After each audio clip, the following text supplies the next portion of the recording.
Hello there and welcome to the Art Attack Greatest Tips and Tricks video. I've put together some of the very best art attacks ever, all totally brilliant ideas to make and do. So let's start right away with some fantastic tips on how you can add something a little bit extra to your art attacks. Not happy. Take a look at this picture, particularly the aeroplane. Now, you know, what do you think? It looks to me like that aeroplane is just hanging in mid-air and not even moving. But look what happens if I put just two lightly drawn lines like that and a couple of, well, C shapes between the lines. You can now clearly see which direction the plane is moving in. And these two lines show the direction, and these little C shapes show the position the plane was in as it was moving along. And it sort of leaves a cartoon trail behind the plane. All right, let's have a look at this little chap here. What's his arm doing? Well, it's obvious, isn't it? He's just thrown the plane. But if I do two direction lines lightly drawn like that, you can see the direction his arm's moving in. And if I put these sort of upside-down C shapes, you can see the position his arm was in when it was moving. Again, it leaves a cartoon trail behind his arm. And, you know, this is a good tip to remember next time you're drawing cartoon characters that are moving. If you want to show which direction they're moving in, draw a cartoon trail behind them with two lightly drawn lines and some letter C's. All right, check this skateboarder out. If I draw two direction lines lightly drawn like that, and then two there, you can see she's now swerving around that corner. And again, I put these little sort of C shapes in there to show the position she was in. All right then, let's draw some cartoon trails in a cartoon. Let me introduce you to Gary the golfer. Gary has just teed off for the first time in the day, and his ball has shot off in that direction. And what about his golf club? Well, if I do two curved direction lines like that, and a couple of C's in there, you can now see that his golf club is swinging round.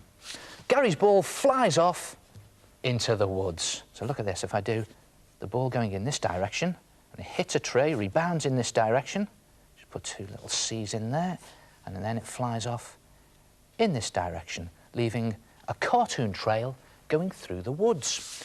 Now, what do you think's happening here?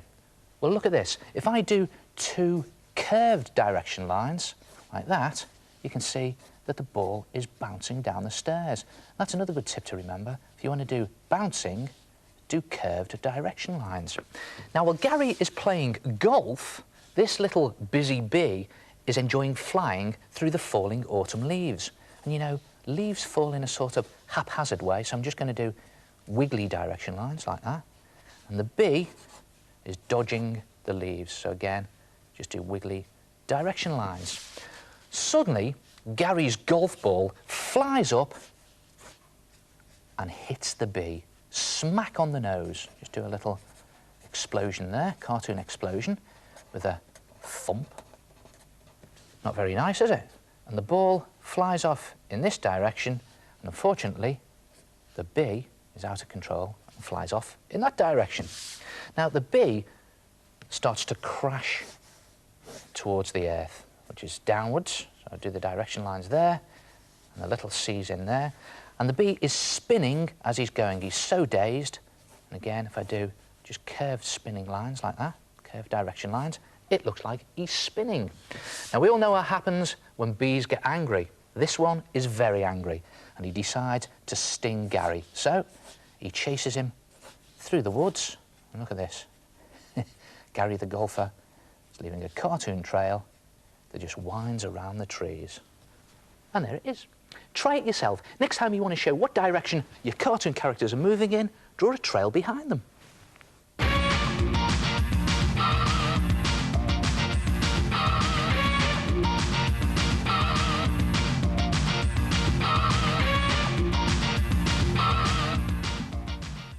I'm a cheat, and I don't mind admitting it, especially when it comes to drawing or painting things that take ages, like leaves on trees. Now, here's a picture of a tree that I've drawn, and that was the easy bit. Now to put on the leaves. And you know, when it comes to doing the boring bits, I don't mind cheating at all if it makes it easier and a lot more fun to do. And that's where this comes in.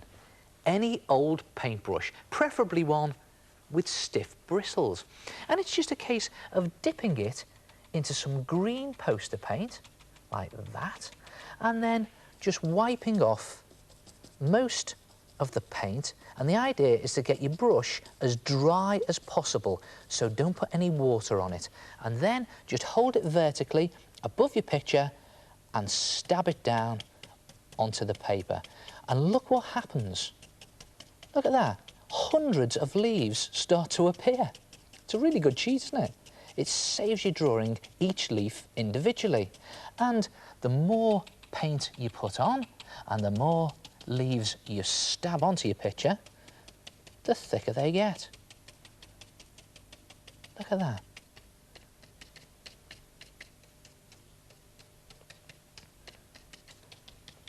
And it's also a good idea to have some dark paint. You could have some black or some dark brown, and just again wipe off the excess paint onto a piece of scrap paper and just start to dab or stipple some darker leaves around the bottom edge like this, just to give it a bit of shade around the bottom of the tree. And what about a lighter shade of paint, like a yellow or a white, and again just dab off the excess.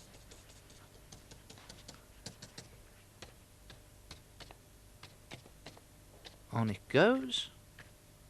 And just create some lighter leaves around the top like that. And there it is. And it didn't take any time at all. Not bad for a cheat, eh? And you can use this cheating technique to do lots of different bushes and leaves. Watch this. Just stabbing it on in exactly the same way. And you know, I'm all for cheating if it makes it easier. Looks just as good. Same down here. And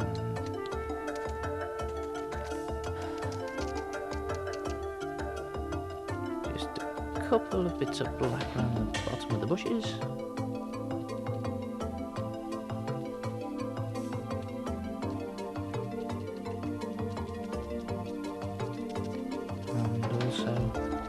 And the plants on the trellis. And if you dab on some colour, just little dabs of colour, and again, get all the excess colour off your brush first, then you can create flowers. Again, in the same way. Just dab them on, stipple them on, and on, and on. Try cheating yourself. Dab on some leaves and flowers with a dry brush.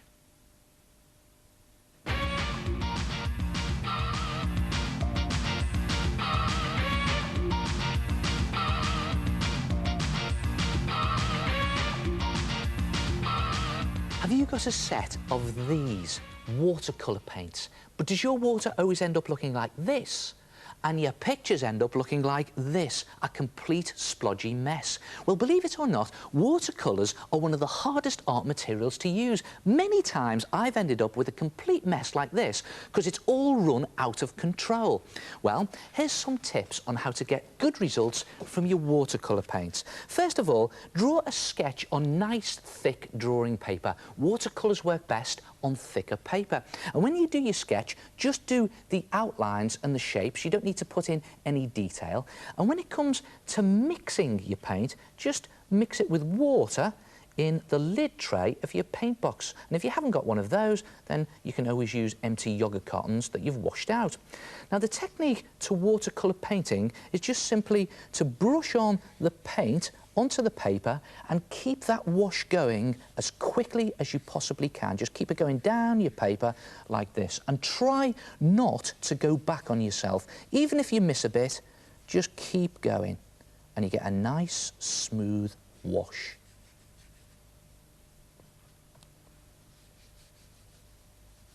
And you don't have to colour it in absolutely perfectly. Just control that wash all the way down to the bottom, and then stop. Stop and allow it to dry. And you know, that is the secret to good watercolour paintings. Paint each section, then stop and allow it to dry before you move on to the next bit. That way, the paint won't all run into each other and go out of control. So I'm going to put this to one side, and that's exactly what I did with this picture. I did each section, I allowed it to dry before I moved on to the next section. And look at it, it's crisp, clear, and there are no runs because I controlled the paint.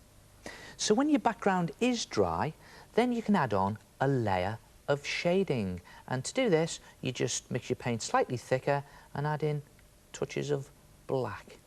And then just paint it on to the dried background, and look at that, no runs at all. Just another little bit there, like that, just to finish off some windows. And here's another good tip. It's pointless doing a watercolour painting with dirty water because you'll get all your paint a dirty grey. So use one lot of water to wash your brush with and another lot of water to paint with. And just make sure your background layers are really dry, and then you can add in some finer detail. And I'm just blotting on some shadow in the bushes here. Not too much detail, just some extra shadow there. And then just real fine detail with a thinner brush.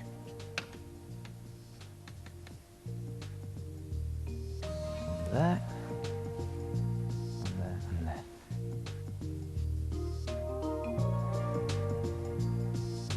And there you have a perfectly clear and crisp picture with no runs. Of course, if you do want your paint to run, to create an effect like reflections in water, then get loads of water onto your brush. And actually, this is where dirty water comes in handy, because you just make your paper really wet with that dirty water. See that? Just a bit more in there. Get a bit of the sky reflection in as well. Make my paper really wet. And then just start to put in some darker reflections. So here we go, let's try those trees. Yes, look at that. The paint's really out of control, running everywhere. Different colour.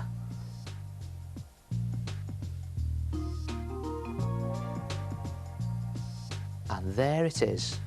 Try it yourself, a watercolour painting, but don't forget, let all the bits dry before you move on to the next bit and keep the paint in control.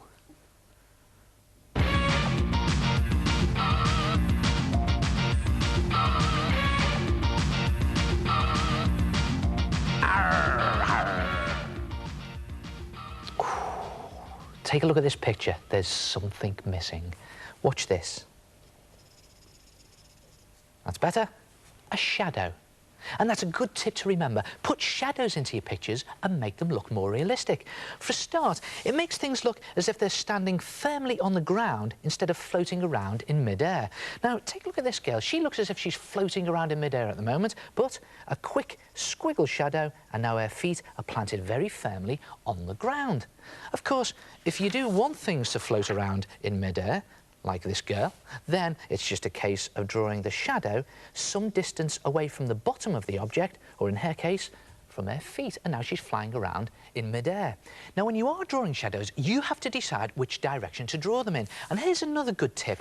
Shadows are cast away from the light. I'll show you what I mean. Just take a look at these balls. Now, this ball here on the left, let's pretend the light is coming from above the ball from, say, the sun or a lamp or a bulb, and it's shining down in this direction, so the shadow will be cast away from the light, so the ball's shadow will be underneath the ball. Now, the light is shining on this ball in this direction, so this ball's shadow will be cast away from the light in this direction. Now, let's try this ball. Let's put the sun up here this time, and again, it shines in that direction, so again, the ball's shadow is cast away from the light. Now, I'm just going to draw a little lamp down here, little light bulb in there next to this ball, and if I shine the light in this direction, then this ball's shadow is cast in this direction, but because that lamp is quite low to the ground, the shadow is very long. And that's why your shadows are long at the end of the day when the sun is going down and it's very low in the sky. So, OK, let's put some shadows into these cartoons. Now, here's Nick. He's taking his dog for a walk at night. The lamp is shining down in this direction, so Nick's shadow will be cast in that direction, and so will the dog's. Suddenly, they hear a noise from down the alleyway. Nick shines his torch down the alleyway, and it's only a cat. But Nick's torch is quite low to the ground, so the cat's shadow is cast away from the light in this direction, and it's a very long shadow. And not only does it go across the ground, but it's so long, it goes up the wall. And don't forget, shadows go up things as well as across the ground. Now, Nick's dog hates cats, so it goes zooming off after the cat. Nick is tugged along by the lead and he goes flying through the air. So his shadow is still cast in this direction because of the lamp, but his shadow is no longer touching his feet because he's flying through the air. And look at that, he's left the ground. So the dog goes off in pursuit of the cat. Nick is dragged along. Now, you've got the moonlight up here shining down on the dog, so the dog's shadow is cast in this direction, and because Nick is still flying through the air, let's do his shadow away from his body. There he is, still flying through the air. Eventually, they catch up with the cat, and Nick's dog pins the cat up against the wall, shines Nick's torch on the cat, and again, because the torch is very low to the ground, the cat's shadow is very long. But the cat is now leaning right up against the wall, so the shadow goes up the wall, but it's still a long shadow. Now, the cat begs for mercy, offers the dog a sweet, and because he's a greedy dog, he accepts the sweet. And don't worry, it's a happy ending because they become great friends. In fact, they become such good friends that they start to take moonlit walks together. And there's the moon. It's really low in the sky, so the shadows are nice and long, and they're going off in this direction, away from the light. Try it yourself. Make your drawings a lot more realistic and put shadows in them. Yeah, I really enjoyed doing that tip about shadows. Well, next up, I've got 4 brilliant things for you to make from bits and bobs lying about the house. Let's start with a great trick to turn this into this. Take a look at this. How do you create a picture that looks 3D? Make a 3D see-through picture. Look at that. And believe it or not, it's made from 3 separate see-through pictures. Come and have a look at this. Now, I'm going to start by showing you how to make one see-through picture. Take a piece of cardboard that you've cut from the side of a cardboard box and place an A4 size piece of paper on top of the cardboard and draw all the way around the paper so that you've got the shape of the paper on your cardboard. Then take a ruler and place it underneath the top line of your A4 shape and draw a line underneath the ruler like that, and then place the ruler down that side edge, and again draw another line along the inside edge like that, and do the same all the way around, placing your ruler inside the original line that you drew, and draw another line inside the ruler like that. So you have a frame shape that is A4 sized and is a ruler thick. And then cut it out. So you have something that looks like that. And then do the same thing again. You need 2 of these frame shapes. And then take some glue and just smear the glue all round your frame shape. Now, it's very important that you smooth this glue on nice and evenly. You could use PVA glue for this. I'm just doing it really quickly to show you, but you can take your time over it. And then take some cling film. And take the cling film out of the box like this. And this is the good bit. Just very carefully place it on one side of the frame like this, and then roll the cling film out into the glue across the frame like that. Press it down into the glue, and then just snip off the excess cling film. And the good thing is you don't need to use much cling film for this. And then the tricky bit, very gently smooth all of those creases and wrinkles out of the cling film just by gently pressing on the frame and just stretching the cling film out like that. And then put it to one side and take your other frame and do exactly the same. Smear the glue on, PVA or glue stick, and put it on nice and evenly. As usual, I'm rushing these things. just to show you. And then take your cling film frame, very careful, don't want to put my finger through it, and just pop your other frame on top, press it down to sandwich the cling film between the two cardboard frames like this. And then leave it to one side to dry, and it's a very good idea to put books all the way around the frame to press it down really firmly and sandwich that cling film. And when it's dry, cut off the excess cling film from around the edges. But while you're waiting for it to dry, draw the design for your picture. You could practice it on your A4 piece of paper. And it's a good idea to do a very simple picture, just a cartoon image, nothing too fancy. And see what I've done here? The reason I'm using the paper is I've made a few mistakes. So you can alter those mistakes. It doesn't matter, because what you're going to do is when your cling film frame is dry, you place it over the paper and trace the image onto the cling film. Now, you need permanent markers for this. I'll tell you what else will work. You're not going to believe this. A ballpoint pen. But you have to be very careful that you don't pierce the cling film. And just very carefully do your image. I'm just going to, again, go around the shapes just to show you. I'm not going to put too much detail in at this stage because I'm going to paint it in a minute, and then we can put the detail in afterwards. So get the basic shapes in there. Just make it nice and cartoony. I love doing pictures like this, just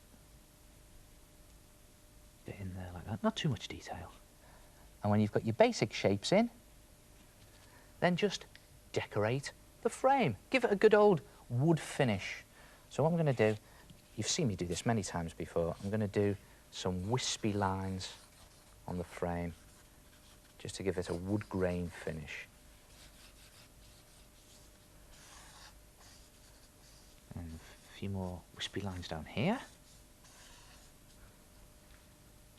And a bit more wood up there. And this is great fun to do and very easy to create a really woody effect. And when you've got your wooden frame, hold it together by banging in some nails, not with a hammer, but with a silver pen. Watch this. Just going to draw in some nails around the edges of the frame there. And you can get this same effect if you just use an ordinary pencil.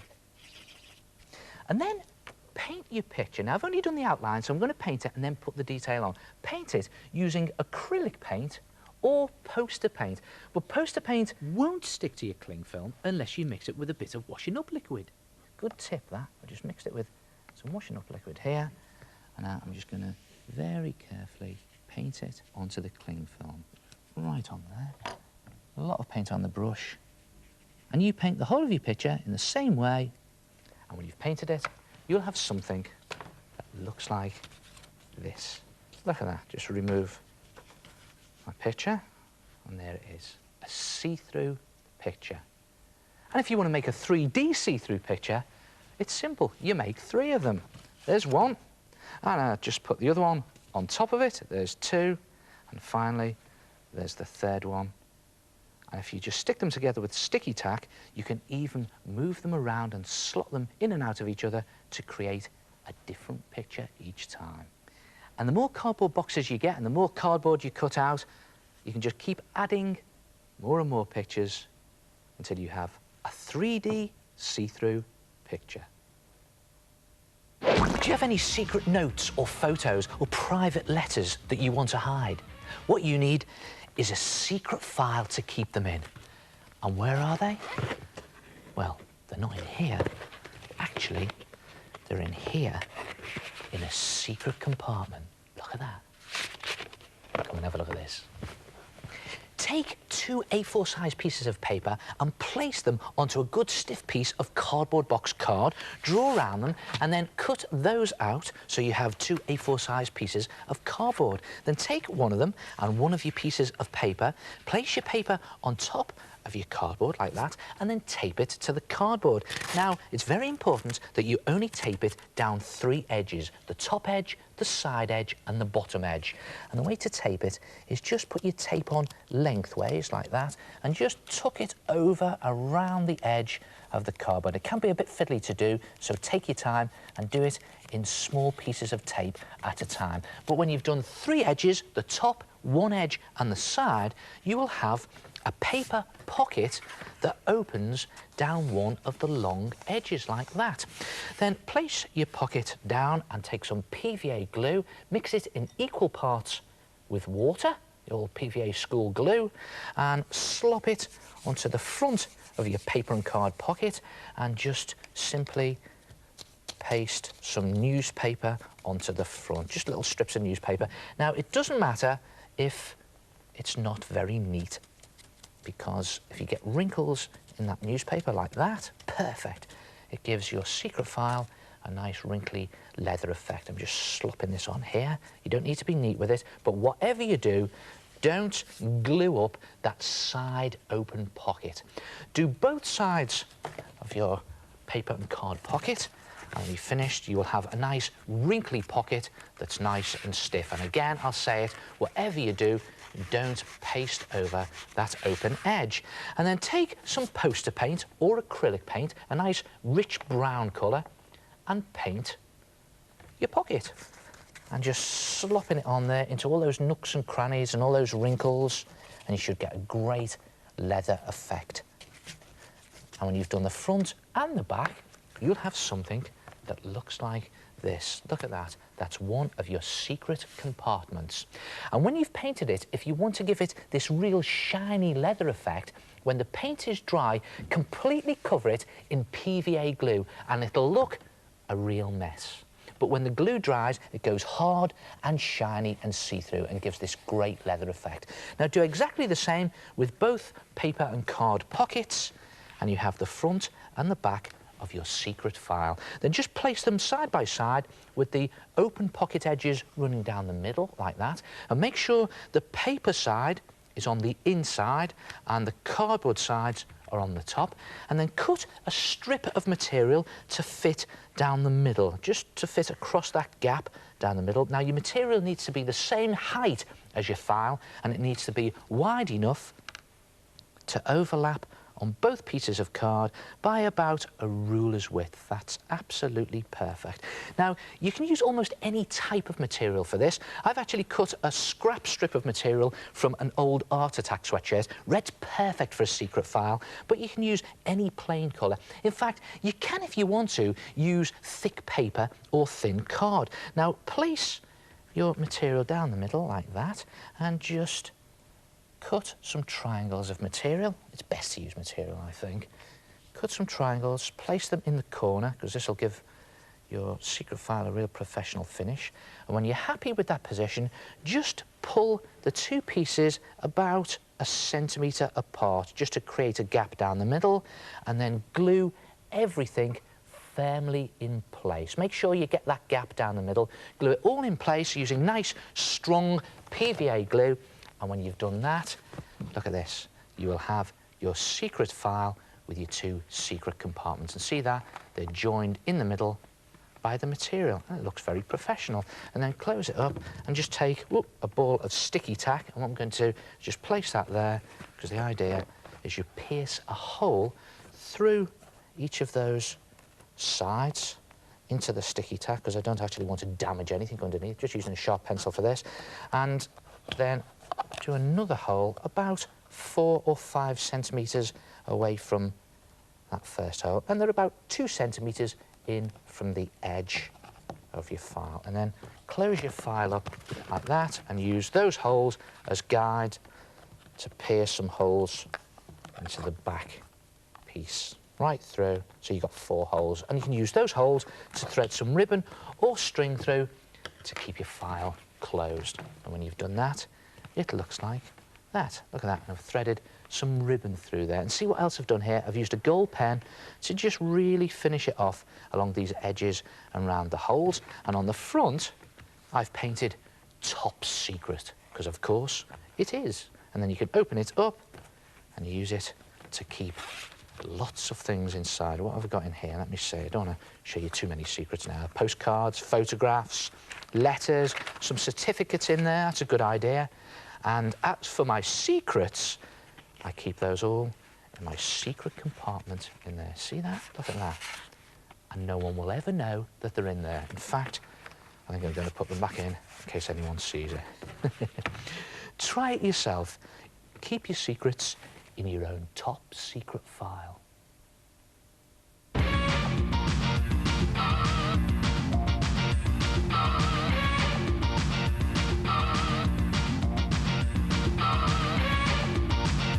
Hey, have you ever wondered how they design those fantastic futuristic jets that you get in space movies, cartoons, or even computer games? They build a model first.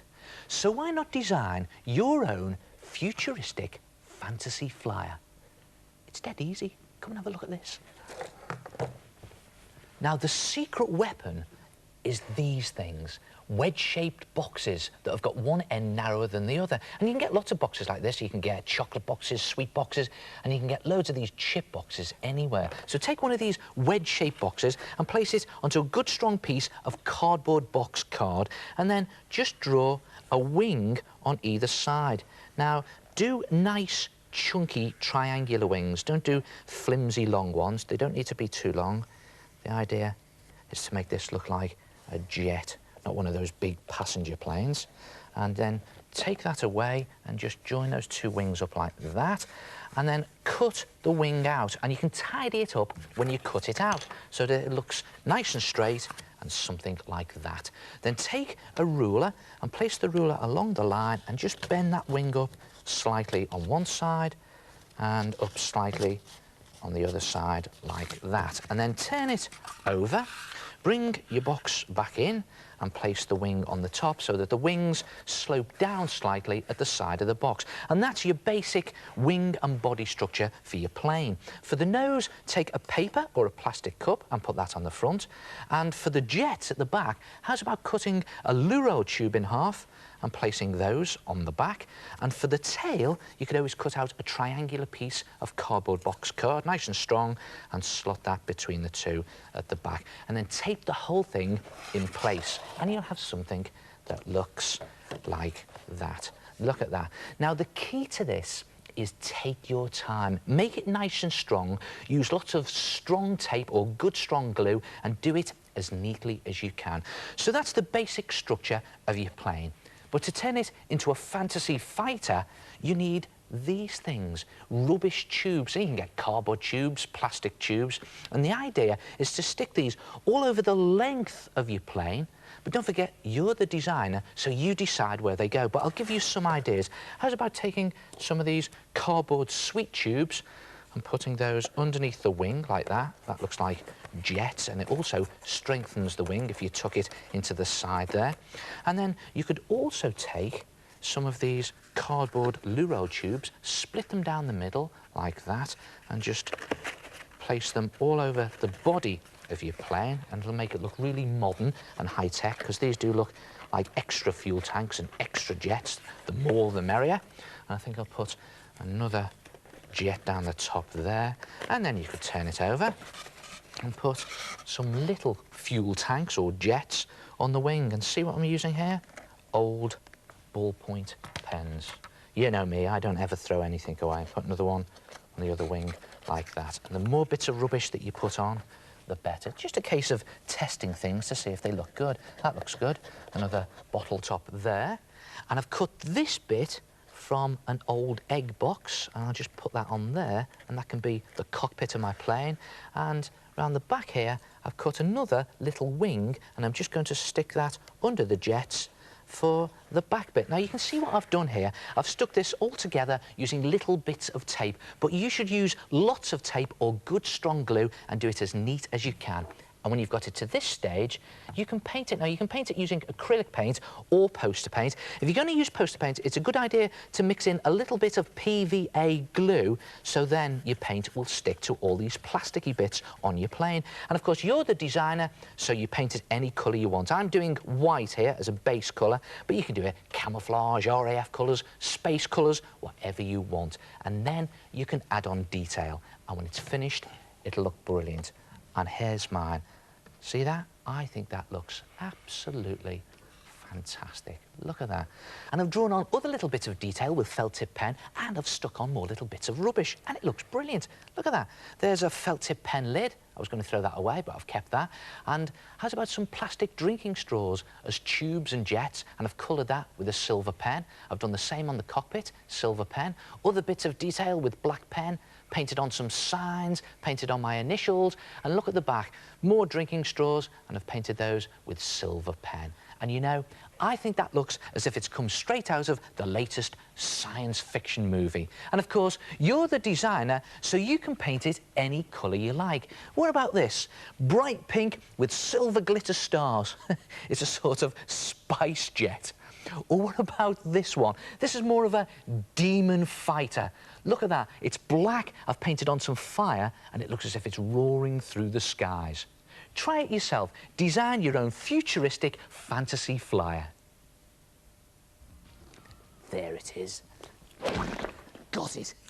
I've just squashed, well, it's a sort of squash thingy, really, isn't it? The trouble is, they get absolutely everywhere. I think I got one in here earlier. Let's see. Ooh, yep, another squashed thingy. In fact, I've been squashing thingies all day. Look at that. Not a pretty sight. Come and have a look at this. Now, to make a squashed thingy, just take a piece of drawing paper and on it draw a splat shape. It's a sort of blobby, wobbly flower shape, really. Just it all splatted out like that. And then on it, draw some splattered facial features. Now, make it look as if it's been really trodden on. So do those facial features all over the place. They don't have to look like real features, because after all, this is just a squashed, well, thingy. Look at that really gruesome tongue hanging out and everything there. That's it. That's really splattered out. And then you can add in other things like little arms, again, splayed out like that.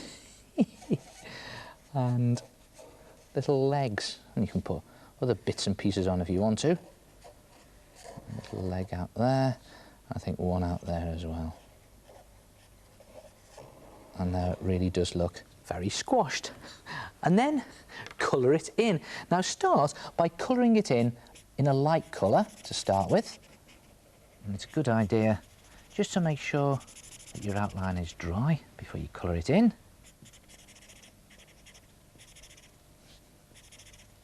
I'm all right because everything dries really quickly in my studio lights. So hot.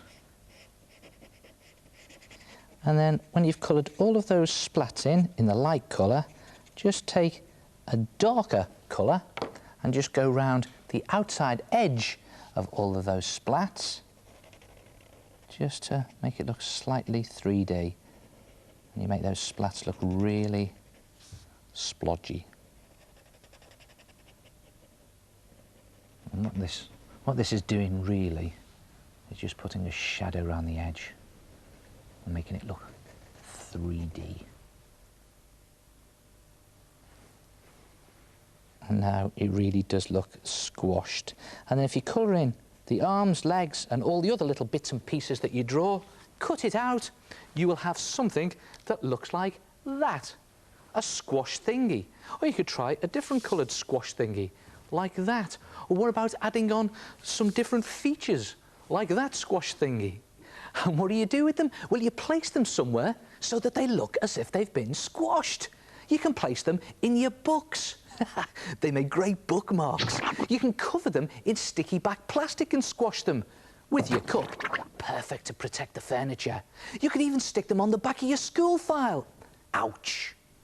And what about this? Make some extra blobby bits, put some sticky tack on the back, carefully stick it to your window, and it looks as if he's flown into the window and really splattered. Try it yourself. A squash thingy. Ugh.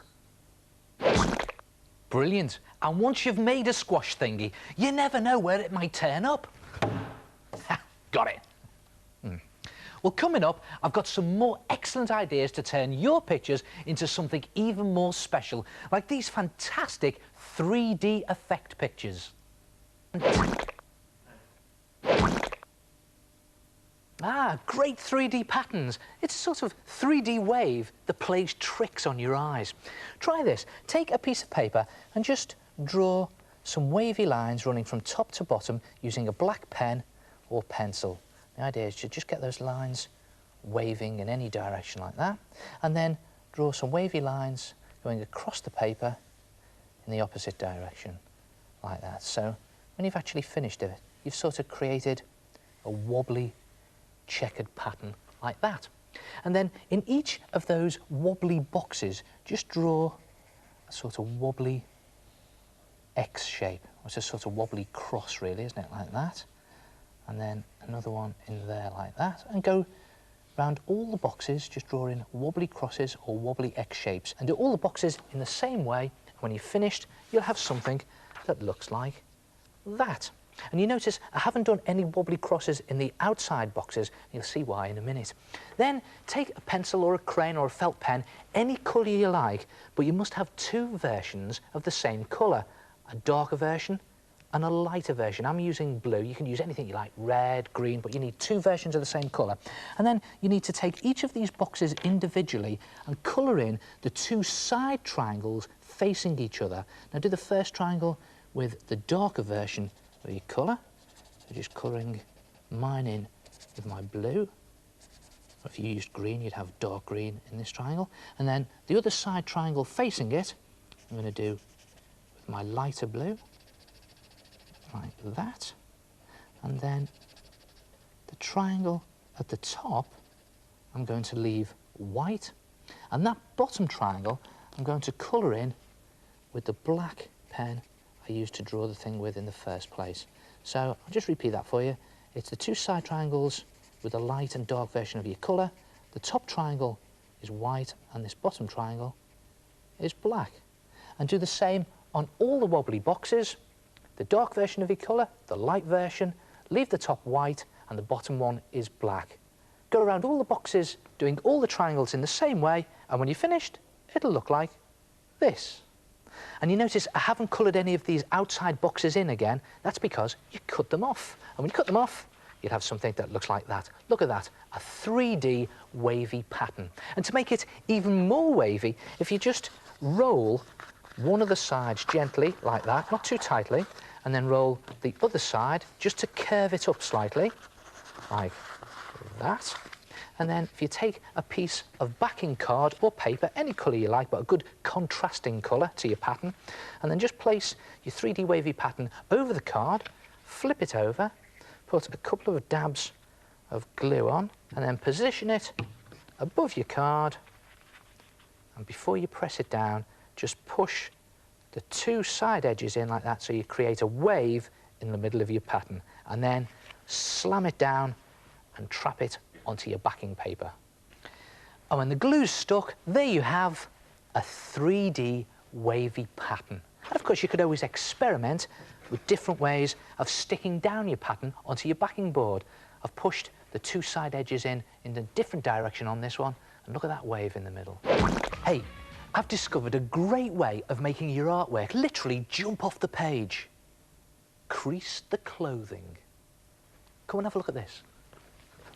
Take a page of newspaper and on it draw a person, any person you like, in any shape you like. It can be a sports personality, it can be maybe a pop personality, but it's a good idea to just draw it in sausage shapes first, like this. I always do this, just to get the right position. And you can just make these adjustments as you go until you're happy with the shape.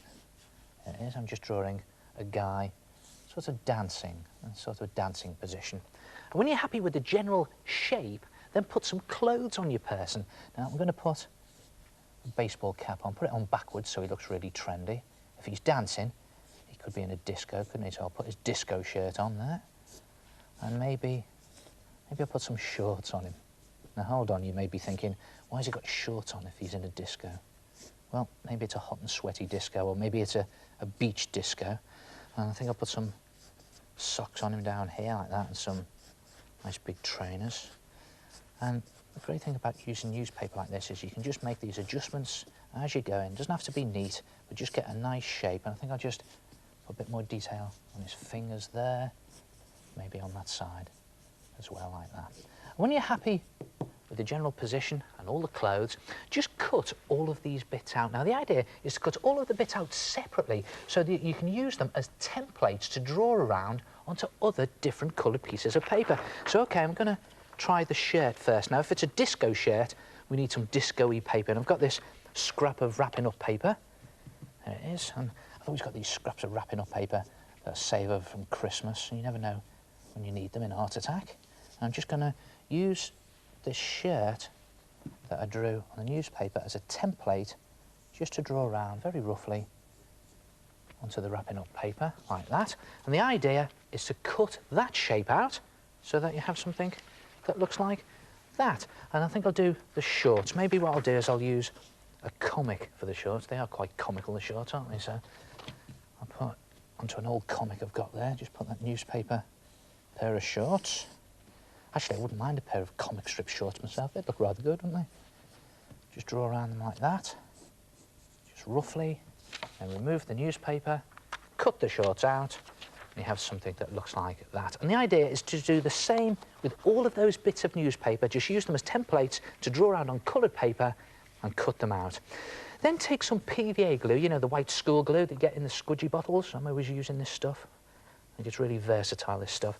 And then just brush it on to all of the individual pieces. I'm just doing this really quickly to show you. You can take a lot more time over it, do it a lot more neatly, and just brush it onto the top of the shirt and the shorts and all the bits of the body. And it looks a bit of a mess at the moment, but when you've done all the bits, if you just put them to one side and leave them to dry, do it separately though, so they don't all stick together. When they're dry, look what happens to the PVA glue.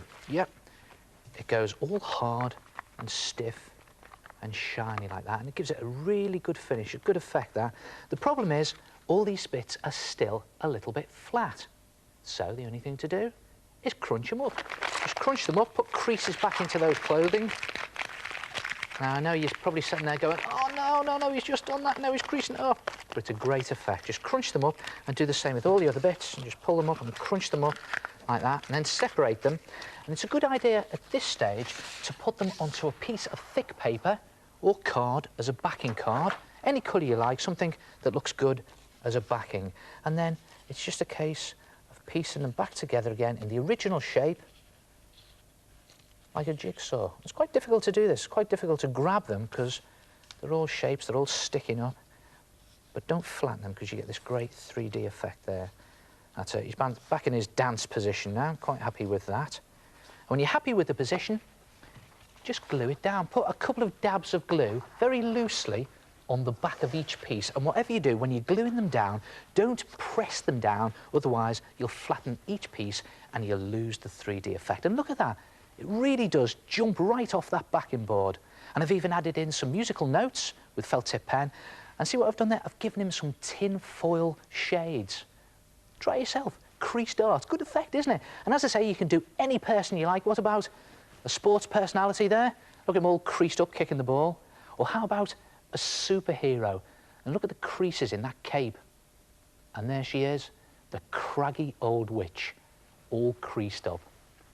Try it yourself. 3D creased art.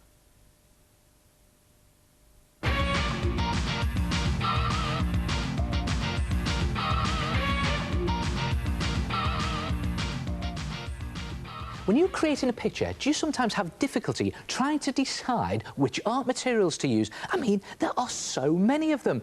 Pens, pencils, crayons, wax crayons, chalks, pastels, coloured paper, white paper. And yet, they're all good for different things. Well, there's a bit of fun. Why not use all of them? A sort of mixed materials picture. OK, what about the good old pencil? Now, the great thing about pencils is you can just sketch very quickly with them and put in rough shapes of your picture. And then when you've actually finished your picture, if you're not too happy with the shapes, you can alter them. You can even rub the pencil out at the end. And what about the good old paint? Well, the obvious thing that's good about paint is that you can cover big areas with colour very quickly. And I'm just using ordinary watercolour paint. Of course, the disadvantage to paint is you've got to wait for it to dry. That should be okay. It's quite hot in here anyway. That's it. Okay, what about marker pens? Well, again, the obvious advantage to marker pens is that you can cover big areas very quickly. And if you use permanent markers, they go over absolutely anything.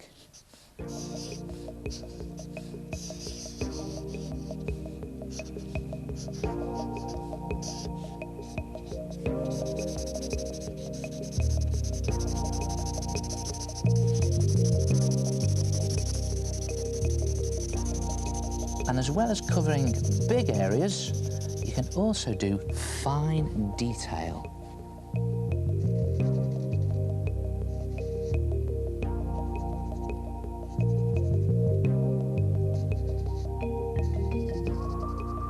See if you can guess what I'm doing.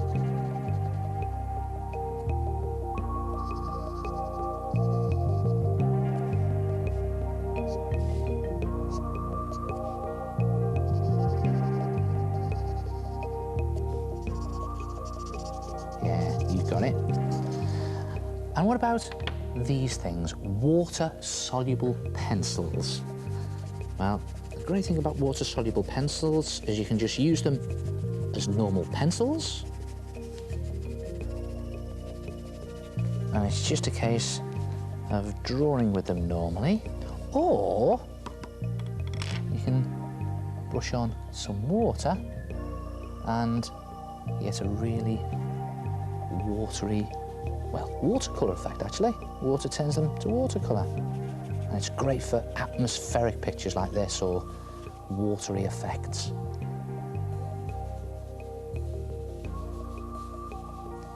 And what about one of my favourites, chalk. Great for just adding highlights to things, just down the edge of things where the light is shining. Just picking out those highlights there.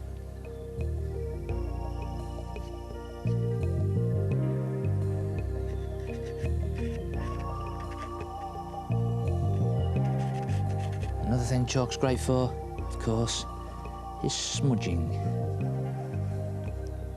And finally, let's not forget the good old ballpoint pen. Great for doing fine detail. And there it is. Try it yourself, a mixed materials picture.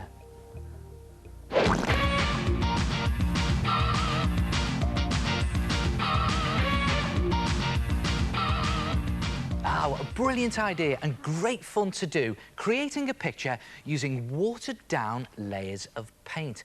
Now for the first layer, I'm going to use an awful lot of water and not much paint, because I'm going to paint the distance in my picture.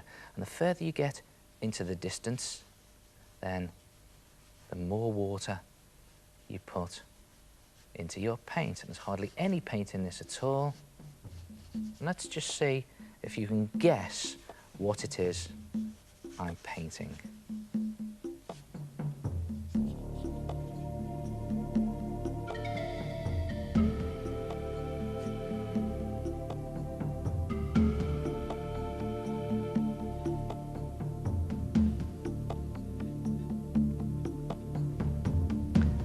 Before you go on to the next layer, let that first layer dry. And when it's completely dry, put on your second layer of paint, this time slightly thicker, slightly less water, and do the middle distance. So here we go.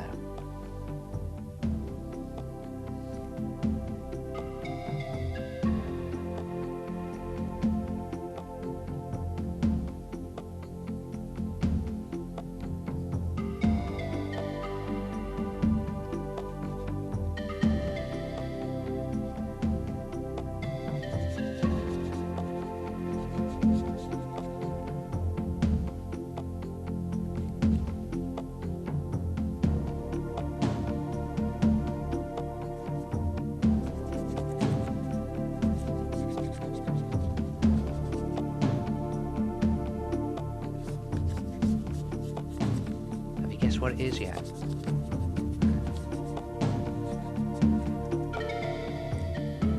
And when you've done that, again, wait for it to dry. And for the foreground, lots more paint and less water. So here we go.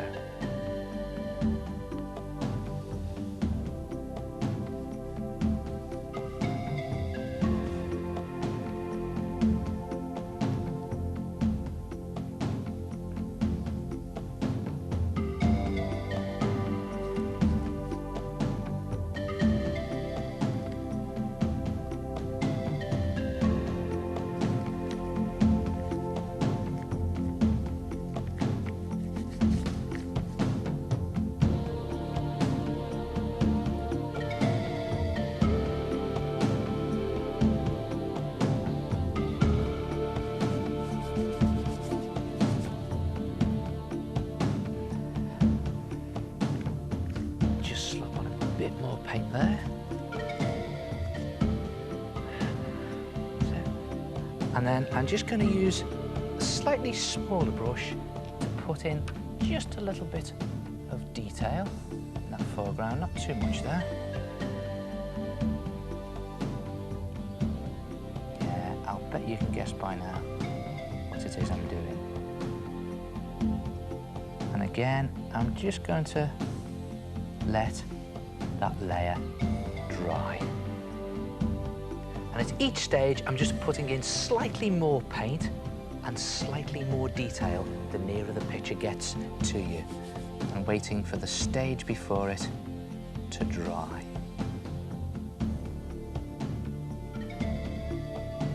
And finally, some pure black paint, no water, for some fine detail.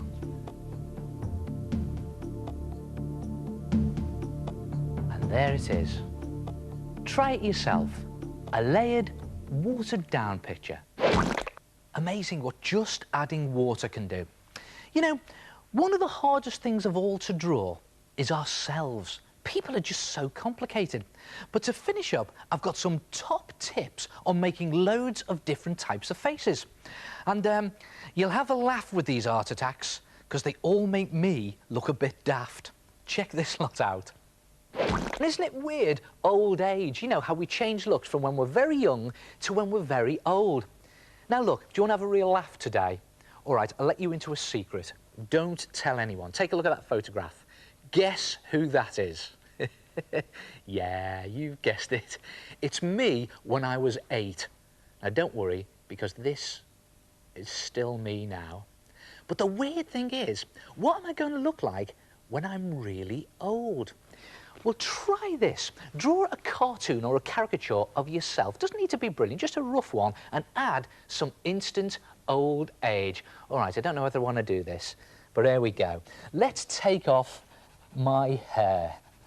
Ouch, that really hurts. Look at that. I'm going to take my hairline away, because that's what tends to happen to us fellas when we get a bit older. We tend to start losing our hair. And what I'm going to do is I'm going to take my hairline up a bit. What, a bit further? All right, up we go. Now, let's not go too far, eh? I don't want to be completely bald. So let's bring that down there, like that. And then I'll probably end up with grey hair, because I guess that happens to all of us, doesn't it? Boys and girls. There you go, lots of grey hair on there. I'm still keeping some on the top. I'm not going to do myself completely bald. Maybe next series of Art Attack, but not this time. And then I think what I'll do is I'll do some silver eyebrows. All right? Well, you said you wanted to have a laugh. There we go. I'm not laughing so much now, though, looking at this. And what else happens? Oh, you tend to get a lot of wrinkles and creases in your skin, don't you? So I'll do these frown lines. There, nice and deep. And I'll probably get some crow's feet around my eyes. I've got those now when I laugh. And then some bags under my eyes. Yeah, I get those when I'm doing Art Attack. And a couple more wrinkles there. And you know those lines at the side of your mouth when you're smiling? Well, they tend to get longer and deeper when you get older. Oh, look at this. This is me in Art Attack Series 26. I think I'll go home now.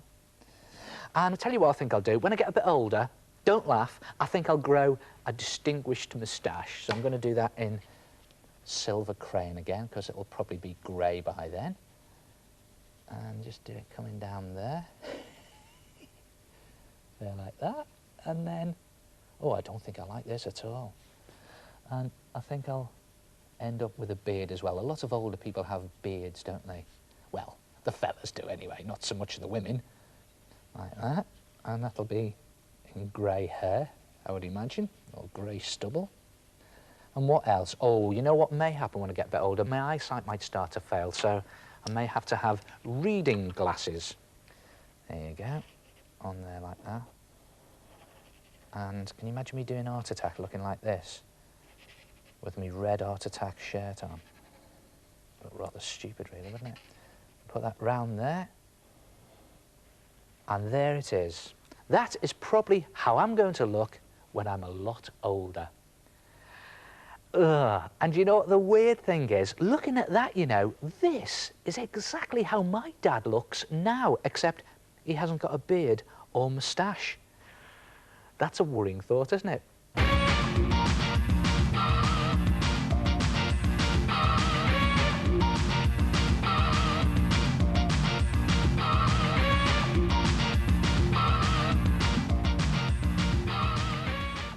You know when you get your hair cut, do you ever wonder what you'd look like with a completely different hairstyle? Well, try this. Take a photograph of yourself that's quite face-on, so you're looking at the camera. I think I'll use that one. And then take a piece of really thin drawing paper, or better still, tracing paper. Well, you can use greaseproof paper for this. And then simply trace your face.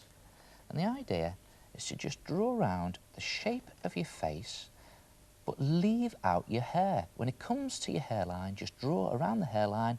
It's just the shape of your face you're looking for. And then cut that head shape out so you have something that looks like that. And then place that onto a piece of white paper and then use it as a template to draw the shape of your head onto the white paper. So what you're looking for really is a drawing of the shape of your face, but without any hair on it. And you know what we're going to do? We're going to draw a new hairstyle on it. Or better still, if you draw several head shapes onto your drawing paper, we can design several new hairstyles. So, okay, I'm going to start with a new hairstyle for myself that's quite radical. It's quite outrageous. I've always wondered what I'd look like with really curly hair.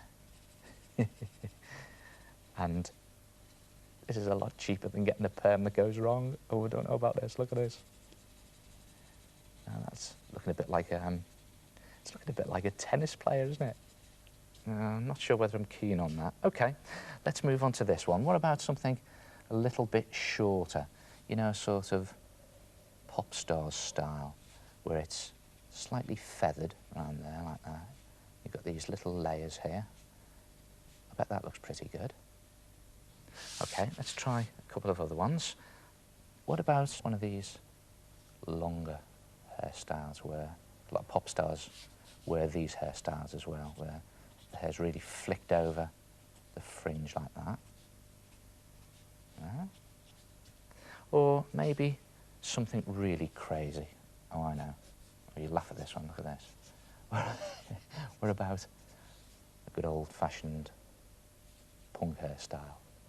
Actually, that is quite old-fashioned now, isn't it? You know, where they gel the hair up on the top like that. Or maybe even something really crazy. Oh, I know. What about a heavy rocker hairstyle where it's really long at the top there? And don't laugh too much at this one, because I used to have very long hair like this when I was at school, because I thought one day I was going to be a rock star. I'll tell you something else you could try.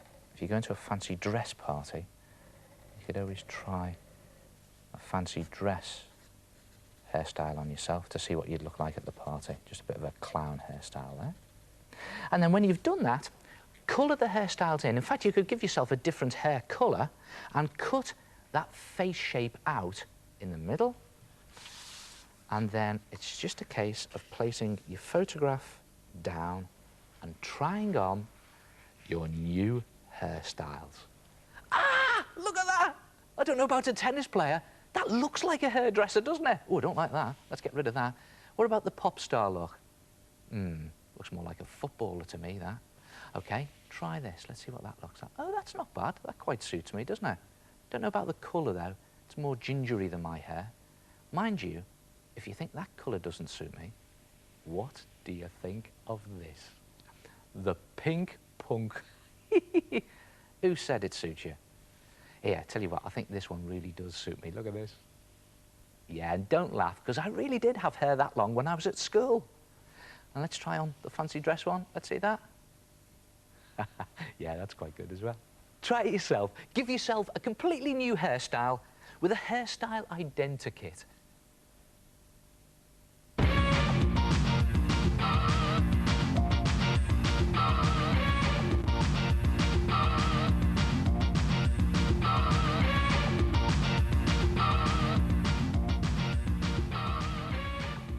Try this. It's great fun to do. Turn yourself into an alien. Now start by drawing a very simple picture of yourself, like this one I've done. Doesn't need to be brilliant or anything. Or you could always trace a picture of someone else from a magazine and then simply turn it into an alien by altering all the features. Just make it up as you go along. Take each feature on the face and do something really horrible with it. Now I'm going to start with my eyes here, and I'm going to make them really sticky out and bulbous, so it looks really horrible. You can have some great fun doing this. And instead of giving myself 2 eyelids on each eye, I'm going to give myself 4 eyelids, like that. And maybe you don't have eyebrows, maybe they're just like bony plates that go up like this. Just make it as gruesome as you can. What about my nose? Oh, I know. I think I'll make it all wrinkly and crinkly, like that. Maybe with huge nostrils. Looking quite spooky. And my mouth, instead of 2 lips, let's give me 4 lips. And as for my teeth, well, I think I'll give myself fangs and pointed teeth like that. And what about my ears? I know what I'll do. I'll give myself bat ears, so they're all wrinkly and crinkly like a bat. And the great thing about turning yourself into an alien is you just make it up as you go along. Now I think what I'll do is I'll make my face really bony and give me a real bony chin like that. And for the top of my head, how's about a real fat head up there like that?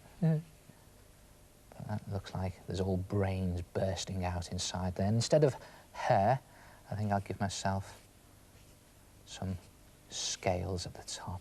And as for my skin, well, I think I'll make that scaly as well. Put some scales in there. And I'm going to make my pupils really slanted and slitty, and I'm going to make them go the wrong way. See the way they're slanting like that? Well, that looks pretty horrible, doesn't it? And I'm going to do a really long, wrinkly neck. Now, I think I'm going to start colouring bits of it in, so I think I'll do my eyes in a real alien red. Watch this.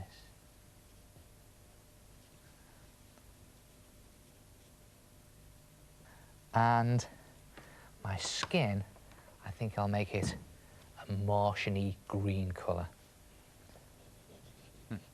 Mind you, the question is, are Martians really green? In fact, do they really exist?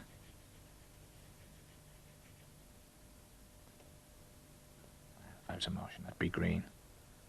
And then just rub out a few of those little pencil lines there that are showing. And there it is. There's me as an alien. What do you mean it's an improvement? Try it yourself. Turn yourself or someone else into an alien. Yeah, see what I mean about me looking a bit funny? Well, that's it for this video, and what a great collection of tips and tricks, eh? Well, hope you've enjoyed it. I know I have. See you next time. Ta-ra!